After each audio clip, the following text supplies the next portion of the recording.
Dwayne Johnson, one of America's most adored actors, found himself at the center of an unexpected and intense encounter at a local car dealership. What started as a seemingly ordinary visit quickly took a surprising turn, leaving everyone in the room stunned by the unexpected consequences that followed. Let us know where you're watching from. If you admire the righteous characters in this story, give us a thumbs up and subscribe now. On an early autumn afternoon, The Rock walked quietly through the streets, blending into the crowd with ease. Wanting to keep a low profile, he chose simple clothing, a worn sweatshirt, and a pair of faded jeans that gave no hint of his fame. He had decided to pay an unannounced visit to his car dealership, curious to see how things were running when no one expected him. With his cap pulled low and his stride relaxed, he looked like just another passerby, unnoticed and unrecognized. As he approached the dealership, he felt a quiet satisfaction in being able to observe the daily operations without the spotlight, enjoying a rare moment of anonymity amidst his extraordinary life. As he passed by a police officer, The Rock overheard a muttered remark, "Just another drifter." The words carried a hint of mockery, but he didn't react. He simply kept walking, his expression calm and unbothered. Today, he had more important things on his mind, and wasting energy on such trivial judgments wasn't worth it. His focus remained fixed on his purpose, checking on the business he had built, far more meaningful than addressing a stranger's assumptions. But it seemed the officer wasn't ready to let him go so easily. Quickening his pace, the man deliberately moved to block The Rock's path, sticking out his leg in an attempt to trip him. Anticipating the move, The Rock sidestepped effortlessly, his stride unbroken. The clumsy attempt left the officer visibly irritated, his frustration spilling over in yet another cutting remark. "Oh, you've got some moves," he sneered, his voice dripping with contempt. "But don't get too comfortable. The ground suits someone like you better." The words hung in the air, sharp and laced with derision, as the officer stood there, smirking as if expecting to provoke some kind of reaction. He was clearly looking for a confrontation, seeking to assert dominance over someone he believed to be beneath him. His tone was laced with malice, a thinly veiled insult meant to demean, as though he had already decided that The Rock wasn't worthy of respect. But The Rock, true to his nature, simply glanced at him, his expression calm, almost indifferent. There was no anger, no retaliation, just a quiet resolve that seemed to say more than words ever could. It was clear that The Rock wasn't going to stoop to the level of someone desperate for a rise. Instead, he kept walking, his steady pace a testament to his unshakable focus. For a man like him, who had faced far greater challenges in life, the petty actions of a small-minded individual were nothing more than a minor inconvenience. Reaching the end of the street, The Rock finally arrived at his car dealership. The large glass windows gleamed under the sunlight, reflecting a pristine showroom filled with luxurious vehicles. Each car sparkled under the glow of ornate chandeliers hanging from the high ceiling, exuding an air of sophistication and class. The ambience alone spoke volumes about the prestige of this place. This wasn't just a dealership, it was a statement of success. Yet, as The Rock stepped inside in his plain, worn sweatshirt and faded jeans, the contrast was striking. The grandeur of the showroom seemed to almost reject his presence, his modest attire looking wholly out of place amidst the polished extravagance. The employees, dressed sharply in tailored suits, stole glances at him, their expressions a mix of confusion and mild disdain. To them, he appeared to be just another customer who didn't belong, a man who couldn't possibly afford the high-end vehicles displayed like trophies around the room. Even the cars themselves seemed to shine brighter, as if mocking his simplicity. Their sleek lines and immaculate finishes were a world apart from his unassuming appearance. The crystal-clear reflections on the spotless floors seemed to frame him as an outsider, someone who didn't match the polished perfection of this elite establishment. But The Rock wasn't fazed. As heads turned, he walked further inside with the quiet confidence of a man who understood true worth, one that went beyond appearances. Almost immediately, a man in an impeccable tailored suit approached, Henry, the dealership's season manager, a figure whose polished demeanor spoke of his 7 years of expertise in the luxury car business. Years of experience had honed his ability to size up potential customers at a glance, a skill he prided himself on. Henry's sharp eyes quickly swept over the man standing before him. The worn sweatshirt, the faded jeans, the casual demeanor, everything about him seemed at odds with the pristine elegance of the showroom. In Henry's mind, this stranger didn't belong here. He didn't look like someone who could afford the high-end vehicles lining the glossy floors, much less appreciate the sophistication the dealership represented. For a moment, Henry hesitated, his professional instincts battling with his judgment. Yet his years in the business had taught him to trust his first impressions, and they were telling him that this man was out of his league, polite but distant. Henry straightened his posture and plastered on the practiced smile of someone used to gently steering unqualified customers out the door. Little did he know, the man before him wasn't just another visitor, but the very foundation upon which this prestigious dealership stood. "How can I help you today?" Henry asked with a forced smile, his tone polite yet laced with subtle condescension. His eyes flickered briefly over Dwayne's attire, the worn sweatshirt and faded jeans reinforcing the judgment he'd already made. Despite his professional demeanor, his thoughts betrayed him. This guy doesn't belong here. Probably wandered in out of curiosity, maybe to snap a photo with the cars he'll never afford. Henry's grin stayed fixed, but there was a stiffness to it, the kind that came from holding back true feelings. His years of experience told him this wasn't the kind of customer worth investing much time in, yet his role demanded at least a minimal level of courtesy. Beneath the surface, he silently weighed his options. Dismiss this stranger politely or indulge him briefly before moving on to someone who looked the part. Unfazed by the subtle dismissal in Henry's voice, Dwayne met his gaze with calm confidence, a faint smile playing on his lips.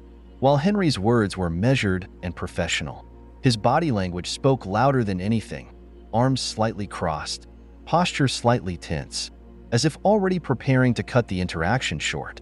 It was clear to anyone paying attention, Henry's interest in helping Dwayne wasn't genuine, but if there was one thing Dwayne had learned over the years, it was patience and the quiet satisfaction of letting actions, not appearances, do the talking. Noticing the forced politeness in Henry's tone, Dwayne remained composed, his calm demeanor unshaken by the unspoken judgment lingering in the air. Without missing a beat, he replied, his deep voice steady but carrying a hint of quiet authority. "I'm here to buy something," he said, his gaze briefly sweeping across the gleaming cars around them. "This dealership seems to have exactly what I'm looking for." The words were simple, yet they carried an undertone that made Henry falter ever so slightly. There was no hesitation in Dwayne's tone, no uncertainty in his expression, just the quiet confidence of someone who knew his purpose. For a moment, Henry's carefully constructed assumptions wavered. Still, the manager couldn't shake his initial impression. "Oh, look at what you're wearing," Henry said, unable to hide the disdain in his voice. His forced smile had now morphed into a smug smirk, his true feelings finally slipping through the cracks of his professional facade. "It seems like what you're looking for might be a little further down the street, in a place called used cars rather than here." The words were sharp, dripping with condescension, as Henry allowed his judgment to surface openly. His eyes lingered on Dwayne's worn sweatshirt and faded jeans, the corners of his mouth twitching in thinly veiled mockery. To Henry, it was inconceivable that someone dressed like this could possibly afford anything from such a high-end dealership. His tone suggested he didn't just doubt Dwayne's ability to purchase a car here. He was outright dismissing the idea as laughable. Henry folded his arms, leaning back slightly as if to put more distance between himself and someone he deemed unworthy of the showroom's pristine floors. In his mind, he had already decided that this encounter was a waste of time. After all, what could a man like this want in a place where every detail screamed exclusivity and wealth? But Dwayne, standing tall and unfazed, didn't flinch. His calm expression didn't shift, not even in the face of such open disrespect. If anything, the slight arch of his brow and the faint curve of a knowing smile hinted that Henry might soon regret his words. "There's a new shipment that just arrived. Henry, can you sign off on it over there?" A female employee called out. Interrupting the tense moment, Henry glanced over his shoulder, clearly torn between his managerial duties and his disdainful curiosity about Dwayne's presence. Before leaving, he turned back to the Rock, his tone dripping with sarcasm and barely masked contempt. "Don't wander off too far," he said with a smirk, as if addressing a child, or worse, a nuisance. The way he said it carried an unmistakable implication. Don't touch anything, don't get too comfortable, and certainly don't overstep your bounds. It was as though he feared Dwayne might leave smudges on the showroom glass. Henry's gaze swept over him one last time, his eyes narrowing slightly, as if reaffirming his assumption that this man didn't belong here, let alone have the means to pay for anything within these walls. Without waiting for a response, Henry spun on his heels, his suit jacket catching the light as he strode off toward the shipment area. The dismissal in his movements was as clear as his words, a gesture that said, "Stay in your lane." But Dwayne remained unmoved, standing tall amidst the glossy cars and sparkling chandeliers. His expression was unreadable, though the faintest flicker of amusement danced in his eyes. Henry's behavior, predictable and small-minded, didn't bother him. It only added to the irony of the moment. After all, the man who feared he might break something clearly had no idea who had built the very foundation of this dealership. A few minutes later, Henry returned to the showroom, only to be greeted by a sight that sent his temper spiraling. There was the same man in the faded jeans and worn sweatshirt, casually resting his hand on one of the dealership's most expensive cars, a gleaming, limited edition luxury model that practically screamed exclusivity. "Get your hands off that car immediately," Henry barked, his voice booming across the showroom. His face turned crimson, and the veins on his forehead bulged as he stormed toward Dwayne, his patience finally snapping. "Who do you think you are? Touching something like that? Do you have any idea what that car is worth?" His tone was no longer just dismissive, it was outright furious, filled with indignation as if Dwayne's very presence near the car was an insult. To Henry, it was unthinkable that someone who looked so out of place could even dare to approach something so valuable. But as the Rock turned to face him, his calm expression shifting to disbelief. It wasn't anger he felt, only a deep shock at the audacity of an employee treating a customer, or anyone for that matter, with such unwarranted hostility. "This car looks like it suits me," Dwayne replied calmly, his voice steady and unbothered. Henry froze for a moment before bursting out into a sharp, mocking laugh, his anger now fully unleashed. "Are you serious? That's the most ridiculous thing I've heard all day," he bellowed, his voice dripping with venom. He stepped closer, his finger jabbing in Dwayne's direction as his voice climbed louder, ensuring everyone in the showroom could hear him. "You think this car suits you? Take a good look at yourself. You belong on a park bench with the rest of the drifters. Not in here, and certainly not near this. Just walking into this dealership, let alone putting your hands on these cars, is an insult to everything this place stands for." The veins on Henry's neck bulged as he practically yelled, his words echoing through the polished, high-end showroom. His condescending tone cut through the air like a knife, drawing the attention of both employees and other customers, who now watched in stunned silence. For Henry, this was no longer about professionalism. It was about making an example of someone he deemed completely unworthy. To him, the very idea of someone like Dwayne even entertaining the thought of buying such a luxury vehicle was beyond absurd. It was an affront to the prestige of the dealership, and he was determined to make that clear to everyone within earshot. "I can afford this car," the Rock replied calmly, his voice unwavering and composed, as if waiting for something to unfold. Henry's face twisted with indignation, his patience now hanging by the thinnest of threads. "I think it's best if you get out of here," he snarled, his voice rising to a near shout. "I've been very patient with you, but clearly, you don't understand your place. A place like this, somewhere this high-end, isn't meant for people like you." Despite Henry's escalating anger, the Rock remained unshaken. Instead of reacting, he turned his attention to the car he had been eyeing earlier. Calmly, deliberately, he walked over to it. His hand reached out toward the door handle, his movements slow and deliberate, as if testing the limits of Henry's already frayed temper. That was all it took for Henry to snap. "Don't you dare touch that car," he roared, his voice cracking with fury. His entire body tensed as he took a step forward, his face now red with a mix of anger and frustration. Without another word, Henry's self-control shattered entirely. Balling his hand into a fist, he charged forward, raising his arm to throw a punch aimed directly at the Rock's face. But Henry had no idea who he was dealing with. In one fluid motion, the Rock sidestepped the attack, his reflexes honed by years of intense physical training and action-packed stunts. Before Henry could even register what had happened, the Rock's hand shot up, effortlessly catching Henry's wrist mid-swing. The impact reverberated through the room, silencing the stunned onlookers who had been quietly observing the scene unfold. Henry struggled, trying to pull his arm free, but the Rock's grip was unyielding. With a calculated twist, the Rock maneuvered Henry's arm behind his back, immobilizing him with ease. The movement was smooth yet forceful, and Henry let out a pained gasp as his shoulder was wrenched backward. The entire room seemed to freeze at that moment.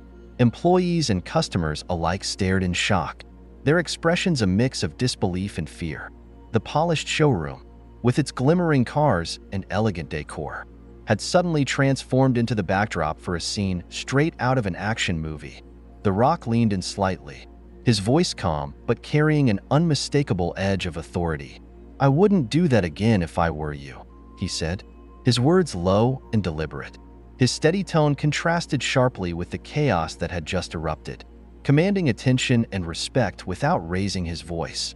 Henry squirmed in the Rock's grip, his earlier bravado now replaced with panic. "Let me go," he demanded. Though his tone lacked the confidence it had moments ago, he was no longer in control. He knew it, and so did everyone else in the room. After a tense pause, the Rock released Henry's arm with a firm push, causing the manager to stumble slightly before regaining his footing. "I came here as a customer," the Rock said, his voice carrying across the room. "And this is how you treat people? Maybe you should think about who you're talking to before you act." Henry clutched his arm, his face a mix of humiliation and anger, but he didn't dare respond. The atmosphere in the showroom was thick with tension, and all eyes were now on the Rock, who stood tall and composed, a stark contrast to the flustered manager. It was clear to everyone present, Henry had made a grave mistake. "The way you acted today is the most foolish thing you've ever done in your life." "Henry," the Rock's voice boomed, his calm demeanor now replaced with a tone of sharp authority.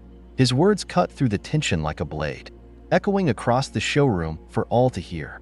"As someone in customer service, this behavior is unacceptable. You don't just insult people, you physically attacked a potential customer. Do you even understand what you've done?" Henry's face flushed crimson, a cocktail of humiliation and anger boiling beneath the surface. His breath came in quick, shallow bursts, his pride now battling against the reality of being publicly reprimanded by someone he had so blatantly disrespected. Whispers rippled through the room as employees and customers exchanged wide-eyed glances, unsure of what would happen next. But Henry, despite the clear power imbalance, wasn't ready to back down. His embarrassment only seemed to fuel his defiance. He straightened up, glaring at the Rock with eyes full of venom, his voice rising to a near shout. "And who the hell do you think you are to humiliate me like this?" he snapped, his tone venomous and dripping with contempt. "You're nobody, just a piece of trash at the bottom of society. You walk in here, dressed like that, acting like you belong here? Let me make one thing clear. You don't. Get the hell out of my dealership right now." The words hung heavy in the air, a toxic mixture of arrogance and rage that silenced the room completely. Henry's voice cracked as he shouted, his attempt to assert dominance only highlighting his desperation. His chest heaved as he stared down the Rock, trying to salvage some shred of control over the situation.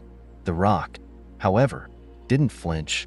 His towering presence and steely gaze were unyielding, a stark contrast to Henry's frenzied outburst.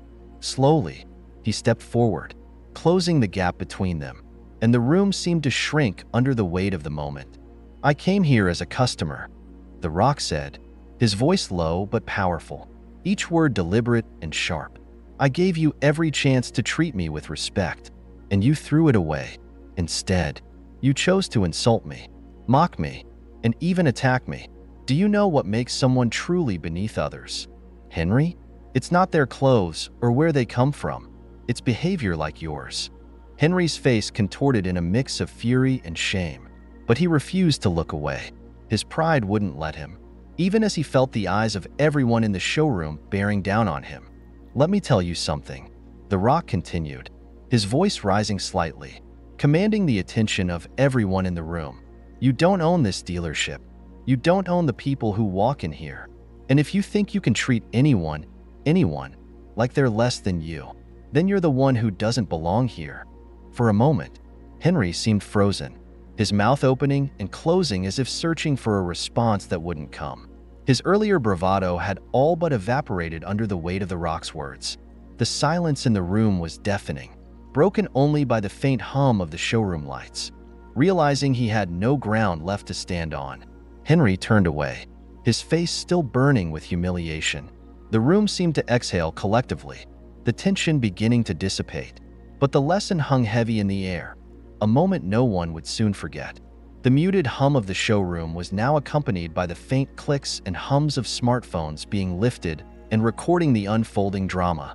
Customers, intrigued by the fiery exchange, had been quietly documenting every second, their eyes shifting between Henry and The Rock. Whispers rippled through the room, speculation growing about who this man in the worn sweatshirt and faded jeans really was. Dwayne noticed the attention, but remained focused on the person who needed to learn the biggest lesson. He took a step closer to Henry, his towering presence casting a shadow over the seething manager. "It's time," Dwayne began, his deep, steady voice cutting through the tension like a knife. To set the record straight, the room seemed to hold its breath as The Rock's gaze bore into Henry, who stood there still fuming, his pride refusing to let him back down. "I am the owner of this place," Dwayne declared, his voice firm, each word reverberating with authority. "The very dealership you think gives you the right to look down on others. This is my business, my legacy, and I've built it to treat every person with respect, no matter how they look, where they come from, or what they wear. But you've proven today that you don't deserve to be part of it." The weight of his words settled over the room, and the customers' phones moved in unison, capturing every moment of this revelation. Henry's expression shifted, a flash of confusion crossing his face before his disbelief took over. "What kind of joke is this?"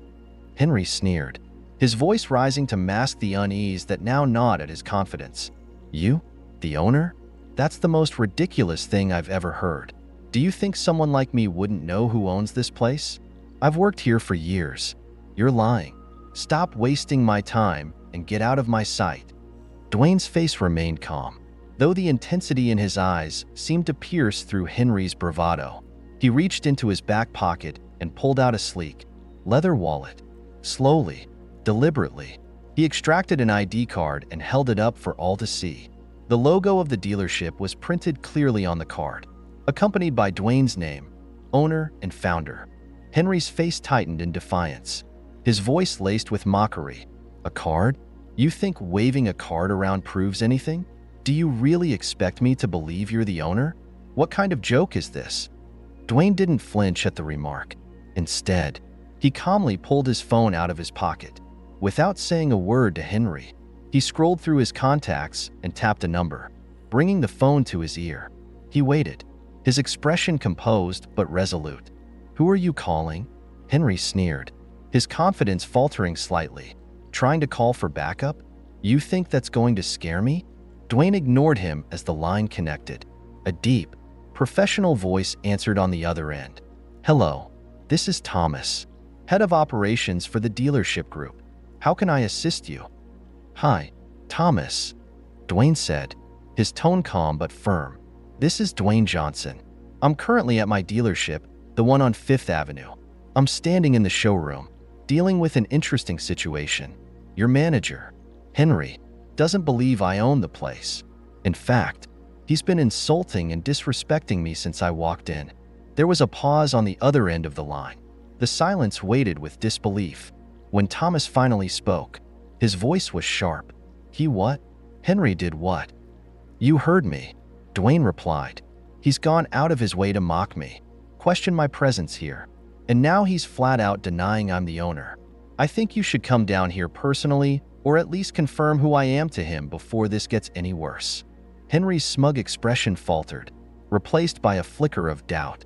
His arms uncrossed as he shifted uncomfortably, the reality of the situation beginning to dawn on him.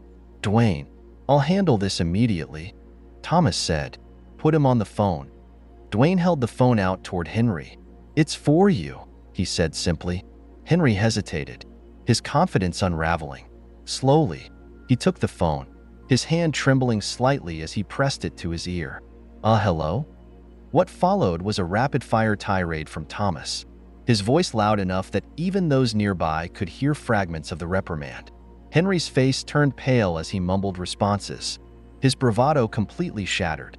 When the call ended, Henry handed the phone back to Dwayne, his hand shaking. He opened his mouth to speak, but no words came out. The crowd in the showroom was silent, their phones still raised, recording every moment of the dramatic revelation. Dwayne slid his phone back into his pocket and fixed Henry with a calm but piercing gaze.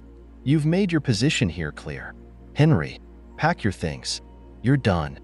Henry stood there, stunned, as the weight of his actions sank in. Around them, customers murmured in disbelief, some even shaking their heads in disapproval. Standing tall in the center of the now silent showroom, Dwayne addressed the gathered crowd with a voice that carried both authority and sincerity.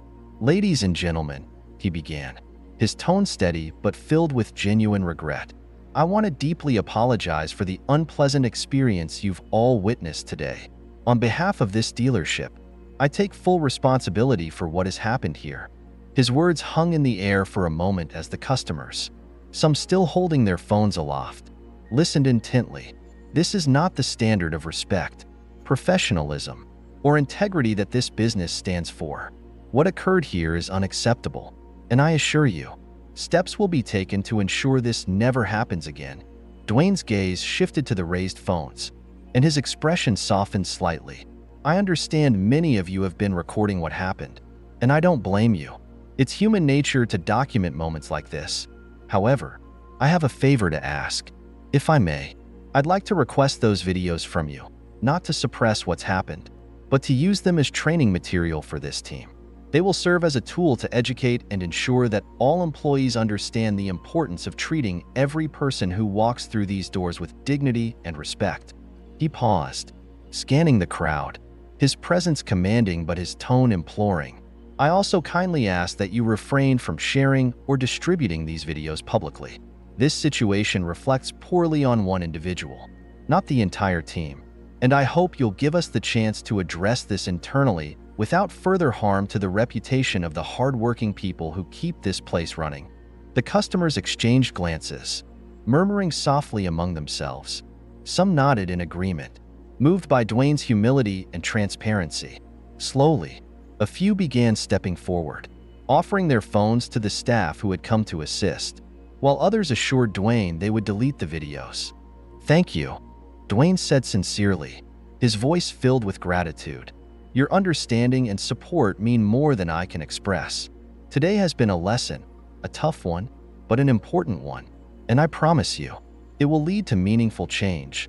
The tension in the room seemed to dissolve as the crowd relaxed, the sincerity of Dwayne's words having diffused the earlier hostility. He straightened his posture, offering a faint, reassuring smile as he prepared to personally address any lingering concerns, determined to restore faith in the business he had worked so hard to build. After the day's unforgettable events at the dealership, Dwayne returned to his private office, where Thomas, the operations director for the dealership chain, was waiting with a serious expression. Thomas stood as soon as Dwayne entered, concern evident in his eyes. "Dwayne," Thomas began, his tone low and apologetic. "I've heard everything that happened today. I'm still trying to wrap my head around it. I can't believe Henry, someone we entrusted with a managerial role, could behave so unprofessionally." Dwayne took a seat, his fingers interlocked as he leaned forward slightly. His expression was calm, yet the weight of his disappointment was unmistakable. "Thomas," he said firmly, "it's not just Henry's behavior that disappointed me. It's the system we've built that allowed someone like him to feel entitled to act that way. Henry didn't become that kind of person in a vacuum. There's something in our culture we need to address, starting with us. Thomas nodded, a mix of guilt and agreement on his face. You're right. This isn't just his personal failure. It's a failure on our part to create an environment where respect and professionalism are non-negotiable. Leaning back in his chair, Dwayne's gaze grew more resolute. We're going to change this. Thomas, the first thing I want is a full review of our management team, not just to assess their performance, but to ensure that every single person understands and embodies the core values we stand for. Thomas grabbed his notebook, scribbling down notes as he listened. I'll start tomorrow. What about today's incident? How do you want to handle the fallout?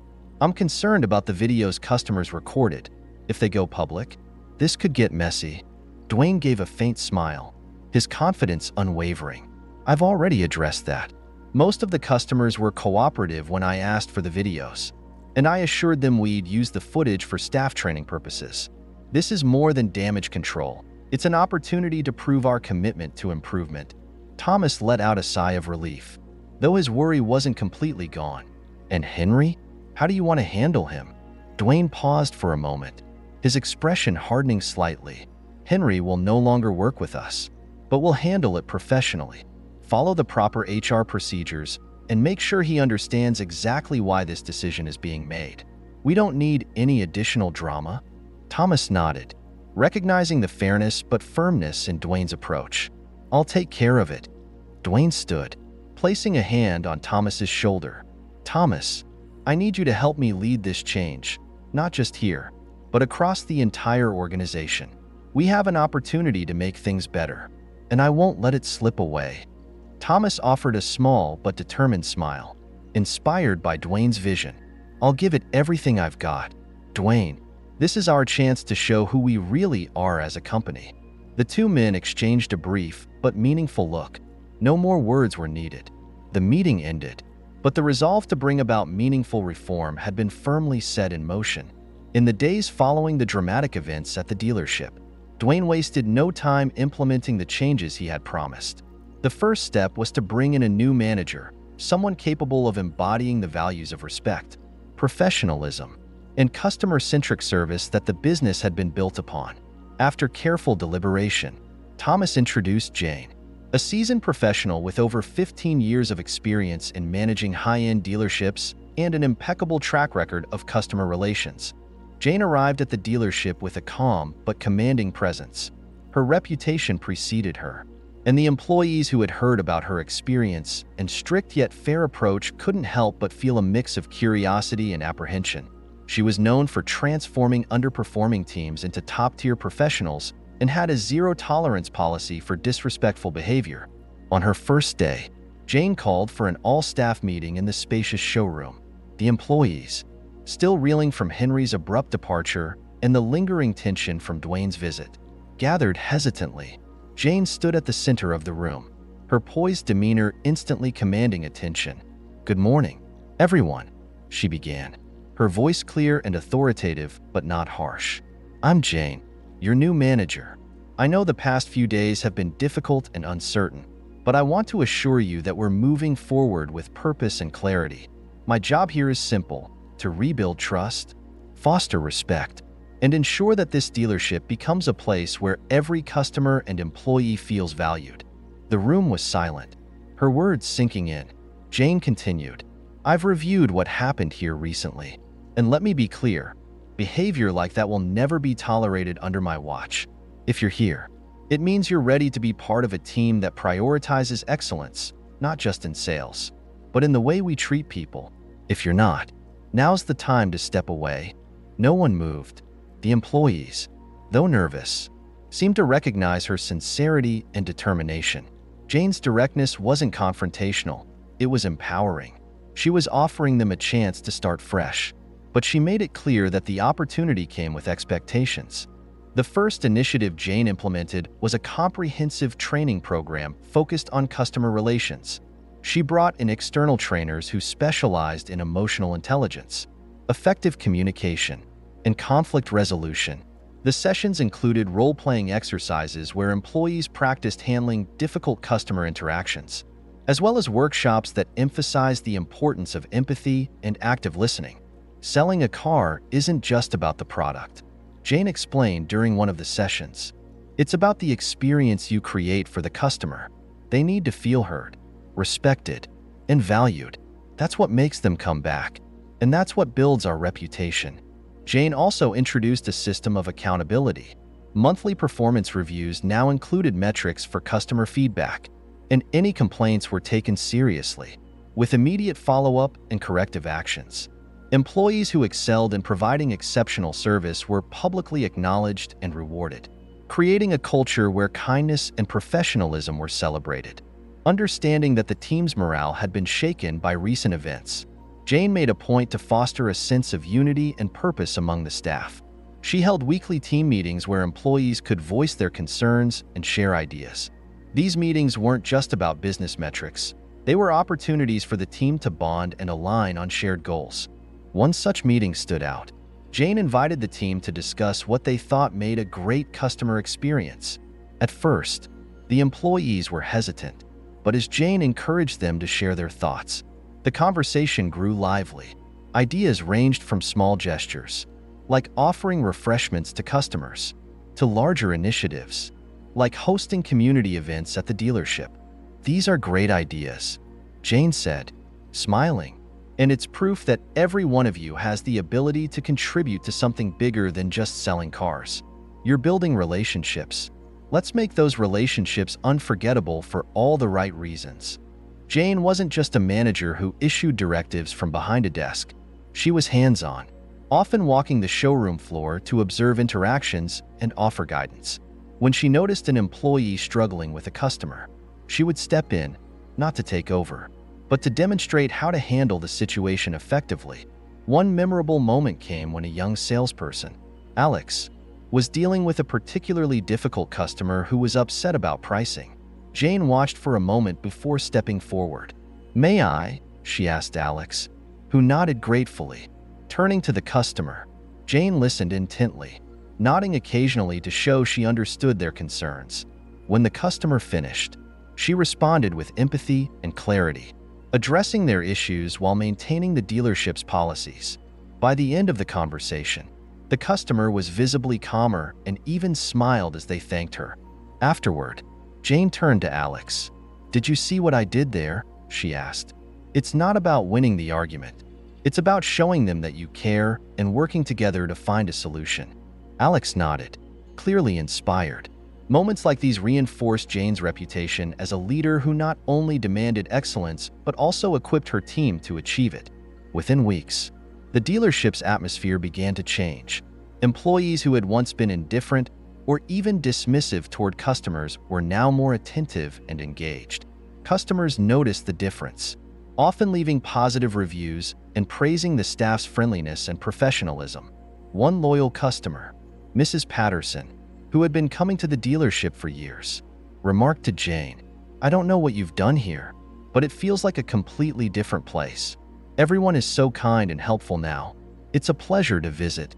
Jane's face lit up with a genuine smile. "Thank you, Mrs. Patterson. That means a lot to us. We're committed to making sure every customer feels exactly the way you do." At the end of her first month, Jane sat down with Dwayne and Thomas to discuss the progress. "The team's come a long way in a short time," she reported. "They're more engaged. Customers are noticing the difference, and the negative energy that was here before is disappearing." Dwayne nodded, clearly impressed. "I knew bringing you in was the right decision. Jane, you've not only stabilized the dealership, but also set it on a path for long-term success." Thomas added, "The changes you've implemented are already showing results. Sales are improving, and our customer satisfaction scores are climbing. But more than that, the culture feels different, better." Jane smiled, but her eyes held a glint of determination. "This is just the beginning. Maintaining this momentum is key. We'll keep refining, keep improving, and ensure that this dealership becomes a model for what customer service should look like." Dwayne extended his hand. "Thank you, Jane. You've done incredible work, and I know you'll continue to lead this team to new heights." As Jane shook his hand, she felt a sense of pride, not just in what she had accomplished, but in the team she was helping to build. The dealership was no longer just a place to buy cars. It was a place where respect, excellence, and genuine care defined every interaction. And under Jane's leadership, it was only going to get better. It was a cold winter morning, the kind where frost clung stubbornly to car windows and every breath formed a misty cloud in the crisp air. Julia and her husband arrived at the dealership, their steps slow and measured. The air felt heavy around them, and the weight of their emotions seemed to follow them like a shadow. In Julia's hand was the key to a car that had once symbolized excitement and new beginnings. But now, it was a painful reminder of loss. The couple had decided to sell the car their son had purchased the year before. It had been his pride and joy, a symbol of his independence and hard work. But after a tragic accident claimed his life the previous month, the car had become a source of heartache, parked idly in their driveway like a silent echo of his absence. Julia had hoped that letting go of the car would help her and her husband move forward. Though the decision wasn't an easy one, when they stepped into the dealership, they were greeted by Simon, a young salesman who had recently undergone Jane's rigorous customer service training program. Simon's demeanor was warm and approachable, a stark contrast to the somber mood Julia and her husband carried with them.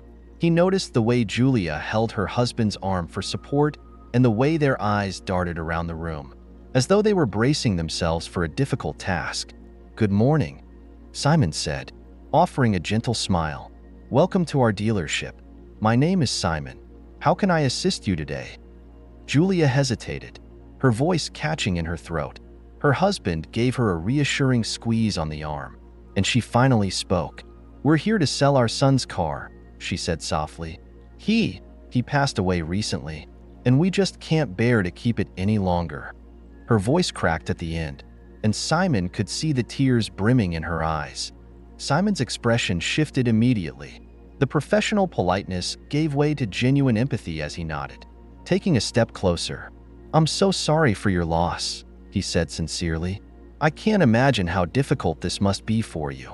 Please, let me do whatever I can to make this process as easy as possible for you both." He guided them to a quiet area of the dealership, away from the bustling showroom.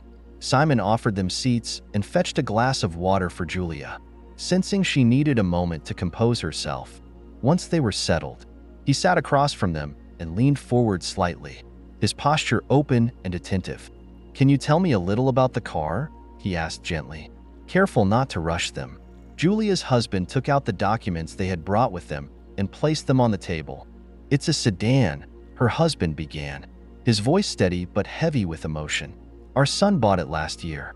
He loved that car, took care of it like it was his baby. After the accident, we couldn't bring ourselves to touch it. It's just been sitting there." Simon nodded, letting them speak without interruption. He understood that this was more than just a transaction for them. It was a farewell, a letting go. When they finished, Simon spoke, his tone compassionate but practical. "Thank you for sharing that with me. I know how hard this must be. Based on what you've told me, I'll make sure we give you a fair and reasonable price for the car. It's the least we can do to honor your son's memory." Julia looked at him with a mixture of gratitude and relief. "Thank you," she said softly. "We just want to make sure it goes to someone who will appreciate it as much as he did." Simon assured them that the car would be handled with care and respect. He excused himself to inspect the vehicle and run the necessary evaluations. When he returned, he sat down with them again, the offer paperwork in hand. "I've gone over everything," he said, "and based on the car's condition and market value, here's the price we can offer you. I've made sure it's fair because I want to help support you during this difficult time." The couple looked at the offer and nodded, their expressions softening. "This is more than we expected," Julia's husband admitted. "Thank you, Simon. You've been so kind." Simon smiled warmly. "It's the least I can do. I'm glad I could help in some way." Once the paperwork was finalized, Simon walked them to the door. As they stepped outside into the chilly winter air, Julia turned back to Simon. "You've made this a little easier for us," she said, her voice trembling but full of gratitude. "Thank you for listening, for understanding, It means more than you know. Simon watched as they walked away, their steps a little lighter than when they had arrived. He felt a sense of fulfillment, knowing he had made a small difference in their journey of healing. It was moments like these that reminded him why Jane's training had been so important. It wasn't just about selling cars. It was about connecting with people, understanding their stories, and treating them with the compassion they deserved. Later that day, Simon shared the story with Jane, who listened intently. When he finished, she smiled and said, "You did exactly what we trained for. Simon, you showed empathy, respect, and care. That's what makes this dealership different." Simon nodded, feeling proud but also humbled. He knew that while he had helped Julia and her husband in some small way, the real impact lay in the values Jane had instilled in the team. It wasn't about the sale. It was about making people feel seen and supported, even in their darkest moments. As the sun set on the cold winter day, Simon reflected on the encounter. He knew Julia and her husband would carry the weight of their loss for a long time, but he hoped that, in some way, his kindness had helped ease their burden. And for Simon, that was worth more than any transaction. The story of Julia and her husband's heartfelt encounter at the dealership quickly gained traction after being featured in an inspirational news column titled "Compassion in the Cold." The article highlighted the couple's emotional journey of parting with their late son's car and how Simon, a representative of the dealership, handled the situation with empathy and respect. Readers were moved by the story's warmth, with many commenting on how it reminded them of the importance of kindness in everyday interactions. The dealership's reputation soared, and its philosophy of treating every customer with dignity began to attract attention beyond the local community. Among those captivated by the story was a renowned journalist from a popular talk show that focused on inspiring stories of humanity. Jane, the dealership's manager and the force behind the cultural transformation that had enabled moments like Simon's interaction, was invited for an interview. True to her nature, Jane accepted the invitation, seeing it as an opportunity to share the values she had worked tirelessly to instill. On the day of the interview, Jane stepped into the studio with her characteristic calm confidence. The host, a charismatic figure known for drawing out compelling narratives, welcomed her warmly before diving into the topic. "Jane, the story of Julia and her husband has touched so many hearts." The host began. "What is it about this interaction that you think resonates with people so deeply?" Jane smiled thoughtfully. "I believe it's the authenticity of the moment," she replied. "In a world that can often feel transactional, Julia's story reminds us of the profound impact of genuine human connection. It wasn't just about buying or selling a car. It was about listening, understanding, and treating someone with the compassion they deserve during one of the hardest moments of their lives." The host smiled. "That's powerful. Was there a particular moment that inspired you to prioritize this approach?" Jane's expression softened. "I've worked in this industry for a long time, and I've seen how people are often judged by their appearance, their clothes, or their perceived status. I've also seen the damage that can cause, not just to the customer, but to the team and the business as a whole. When I joined this dealership, I knew we had to change that. It was never about just selling cars. It was about building relationships and creating an environment where every person feels valued. And it seems you've succeeded," the host said. "What's your message to others who want to bring this kind of humanity to their businesses?" Jane's eyes brightened with resolve. "Start with empathy. Understand that every person has a story, and you don't know what they might be carrying. Treat every interaction as an opportunity to make a positive impact, no matter how small it seems. When you lead with respect and kindness, the results speak for themselves, not just in customer satisfaction, but in the morale and unity of your team." The interview concluded with applause from the studio audience, many visibly moved by Jane's words. As the show aired, the dealership received an influx of messages from viewers expressing their admiration and sharing their own stories of kindness. For Jane, the moment wasn't about the recognition, but about spreading a message she believed in deeply: that respect and compassion can transform not just businesses, but lives. Love this content? Like the video and subscribe for more amazing updates. Share your thoughts below. Your support means to us.